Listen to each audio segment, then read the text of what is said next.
Right now, somewhere in your kitchen, there is probably a bag or a can of coffee that has been recalled, sued, or processed with a chemical the EPA banned from paint strippers, and nothing on the label would ever tell you. We are talking about a nationwide botulism recall, a Class 1 salmonella alert, and a solvent called methylene chloride, the active ingredient in paint remover, that independent testing has found in the decaf sitting on America's most popular shelves. I went through the FDA's own recall notices, federal court filings, and independent lab testing on the biggest coffee brands in the country. 7 brands failed, only 3 earned a spot in your cup, and the most famous name on this entire list is fighting a lawsuit right now over what independent testing says is inside its decaf. But stay with me because I will also show you the 3 brands that do the opposite, the ones that publish their lab results and hide nothing. Stay until the end because number 1 will change how you look at your morning cup for good. Coffee is the most consumed drink in America after water, but the word coffee on a label can hide a lot. Here is what every brand on this avoid list has in common. 3 red flags I used to build it. 1. A documented problem in the public record, not a rumor. An FDA recall notice, a filed lawsuit, or independent laboratory testing. If I could not source it, it is not on this list. 2. The label does not tell you whether it is a solvent used in processing or a serving count that does not hold up. The problem is something you cannot see from the front of the bag. 3. You can do better for the same money or close to it. Every avoid has a clean alternative, and I will give you 3 of them at the end. One more thing before we count down. There is a fraud running underneath this entire industry. Researchers at the Quadram Institute tested coffees labeled 100% Arabica and found that about 10% contained significant amounts of cheaper Robusta, one sample as high as 33%. Their estimate for industry-wide Arabica fraud runs between 5 and 20%. Once beans are ground and roasted, you cannot see it. Keep that in mind as we go. Let's start the countdown. Number 7, New England Coffee, Hazelnut Crème.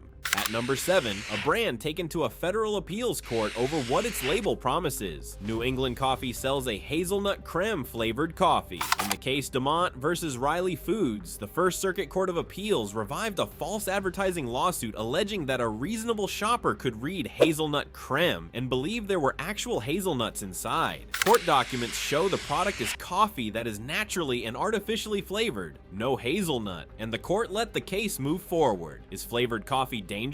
No, but it is the smallest version of the pattern on this whole list. The front of the bag says one thing, and the truth is in the fine print on the back, if it is there at all. For a family watching for allergens, that gap should not require a magnifying glass. Number 7 is a warning shot. It gets more serious from here. Number 6, Big Lots Fresh Finds Colombian. At number 6, a store brand that a lawsuit says cannot do the math on its own label. Big Lots sells a Fresh Finds 100% Arabica Colombian coffee. According to a class action complaint filed in federal court in Florida, the can advertises up to 210 6-ounce servings. The lawsuit alleges that an independent laboratory analysis following the brand's own brewing instructions could only produce about 152 cups, 58 fewer than promised. The complaint alleges the shopper paid a premium for servings that were not there. This one is about your wallet, not your health. But it is the same core problem. The number on the front is the number you pay for, and the lawsuit alleges it does not hold up under testing. When a brand cannot be trusted on something as simple as how many cups are in the can, it is fair to ask what else on that label is generous with the truth.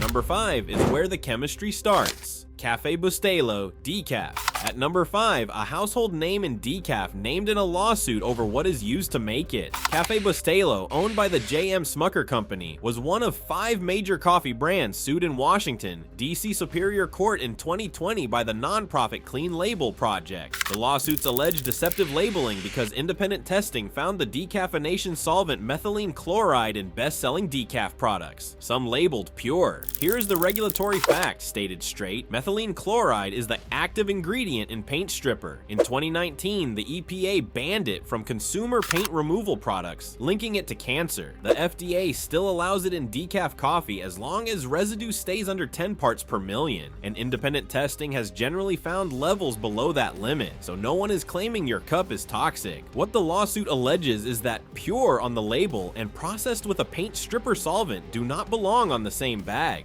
and that the label never tells you which decaf method was used. You decide whether that belongs in your mug. Number 4, Peet's Coffee Decaf. At number 4, a premium name that markets craft and quality and sat on the same lawsuit list. Peet's Coffee was also among the 5 brands the Clean Label Project sued in 2020, alleging its decaf was processed with methylene chloride. This one matters because of the price. You often pay a premium for Peet's over a supermarket store brand, and the lawsuit's underlying claim is that the premium does not buy you a cleaner process. Independent testing named Peet's Decaf alongside brands like Amazon Fresh Decaffeinated Colombia and Kirkland Signature Decaffeinated Dark Roast, the Costco House brand, as products where the solvent was detected. Again, the reported levels were below the FDA limit, and these brands operate within the law. The issue advocates raise is not legality, it is disclosure. Vulnerable groups drink the most decaf: pregnant women, older adults, people with heart conditions. Advocates argue those are exactly the people who deserve to know the method, and the label stays silent. And if you think the decaf story stops at the mid-sized brands, wait until you see who is fighting this in court right now at number 1.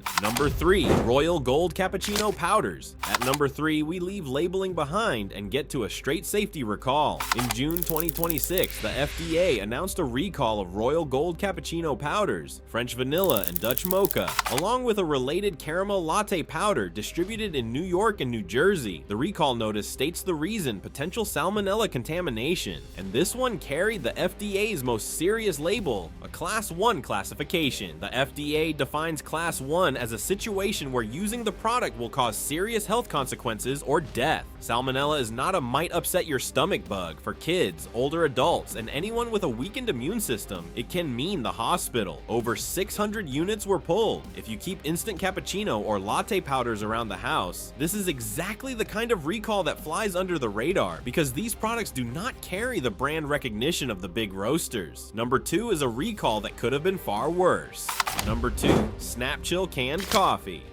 At number 2, a canned coffee recall with the word no food company ever wants in a notice: botulism. Snapchill, a Wisconsin company, recalled all of its canned coffee products sold nationwide. These were sold under a whole range of roaster and brand names, so you might have bought one without ever seeing the word Snapchill. The recall notice states the reason: the FDA notified the company that its manufacturing process for low-acid canned foods was never filed with the agency as required, and that the process could allow the growth of Clostridium botulinum, the bacterium behind botulinum toxin. That toxin causes botulism, a rare but potentially fatal paralysis. To be clear and fair, the company said no illnesses were reported, and it was not aware of any product that actually contained the toxin. This was a process failure, not a confirmed contamination. But the reason the FDA treats low-acid canned goods so seriously is simple. With botulism, by the time you would know, it is already an emergency. Number 2 was caught before anyone was hurt. Now the biggest name on the list.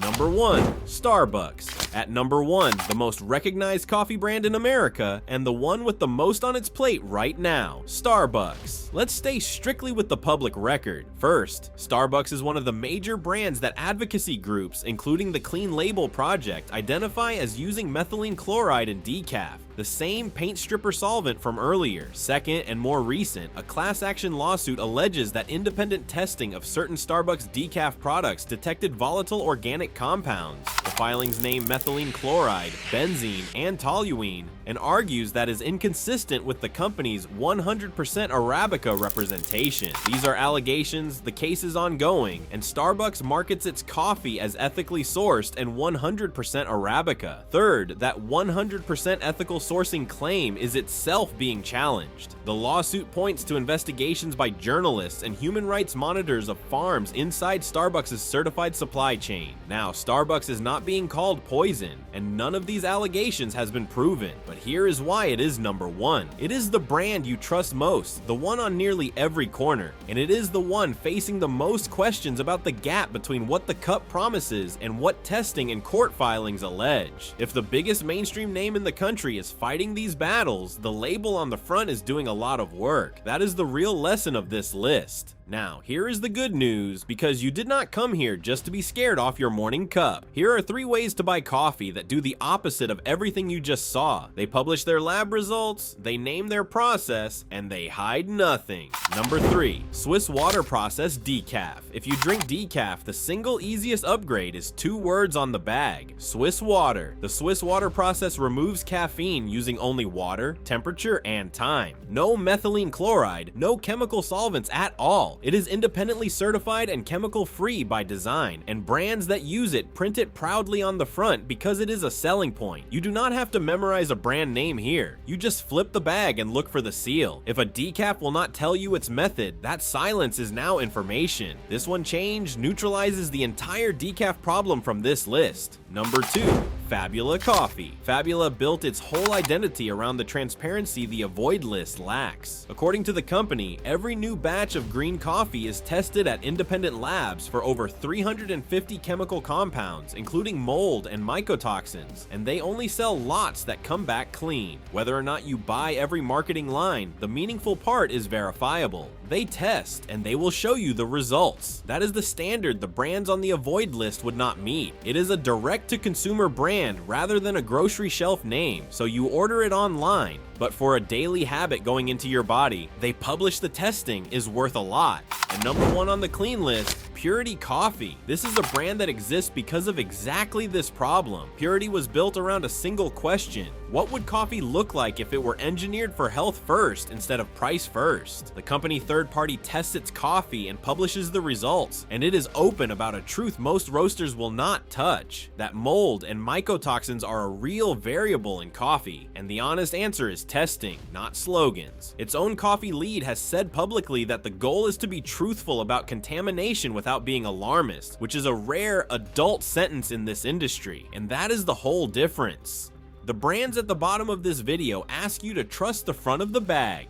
The brands at the top hand you the lab report and say, check for yourself. That is what pure is supposed to mean. So that is the list. Real coffee, clean coffee, does not need to hide its process behind a pretty label. Here is your one rule from today. Before you buy, flip the bag over. If it is decaf, look for Swiss water or chemical free. If it is whole bean or ground, look for a brand that publishes third-party testing. If the front of the bag is making promises the back cannot back up, put it down. And here's the thing, and what you just saw with coffee is not unique to coffee. The exact same game, hidden processing, 100% claims that testing disputes, recalls you never hear about, is happening in the olive oil aisle right now. And olive oil fraud might be even worse. That video is on your screen now. I'll see you there.